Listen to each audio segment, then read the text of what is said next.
வணக்கம் விவசாய சொந்தங்களே. மருத்துவ குணம் நிறைந்த கற்றாழை செடி. இந்த கற்றாழை செடியை எப்படி நடவு செய்வது என்பதை பற்றி இந்த வீடியோ பதிவில் பார்க்க இருக்கின்றோம்.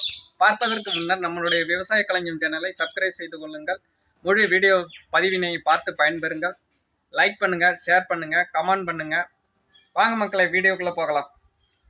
கற்றாழை செடியை எடுத்துக்கொள்கின்றோம். அடுத்தது பார்த்தீங்கன்னா, நம்ம வீட்டில் இருக்கக்கூடிய பழைய அன்னைக்குடி, அதன் அடிப்பகுதியானது உடைந்து விட்டது. இது தண்ணீர் போடுறதுக்கு வசதியாக இருக்கும். அப்படி ஹோல்ஸ் இல்லாட்டி இதில் 3 ஹோல்ஸ் மட்டும் போட்டுங்க. அதில் தண்ணி ஊற்றும் போது அது வெளியாகிடும். இல்லாட்டி அப்படியே நீர் தேங்கி அதன் வேறானது அழுகிவிடும். அடுத்தது நன்கு மக்கிய குப்பை உரத்தை எடுத்துக்கொள்கிறோம். இல்லை சாணி உரம் எது வேண்டாலும் எடுத்துக்கலாம். ஒரு 3/4 பங்கு அளவிற்கு எடுத்துக்கொள்ளுங்கள். அந்த அன்னக்குடையில்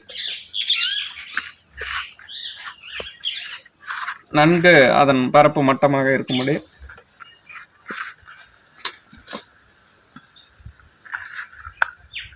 இந்த உரத்தை நிரப்பிக் கொள்கின்றோம்.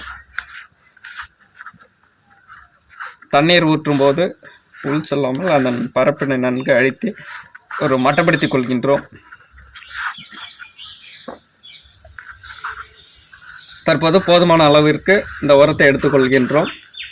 அடுத்து பார்த்திங்கன்னா, ஒரு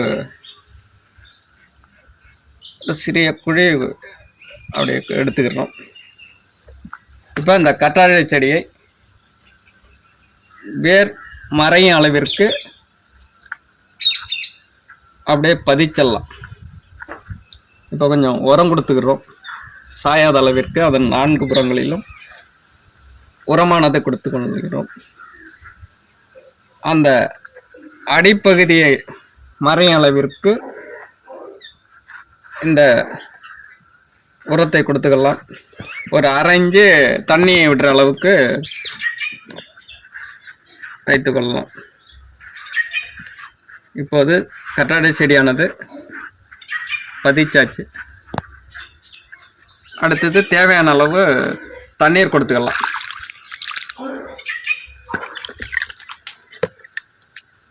தண்ணியானது அப்படியே அடிவரலை சென்றுடும். நன்றி விவசாய சொந்தங்களே. இந்த வீடியோ பதிவு பிடித்திருந்தால் லைக் பண்ணுங்கள், ஷேர் பண்ணுங்கள், கமெண்ட் பண்ணுங்கள். மறக்காமல் உங்களுடைய கருத்துக்களை தெரிவிங்கள்.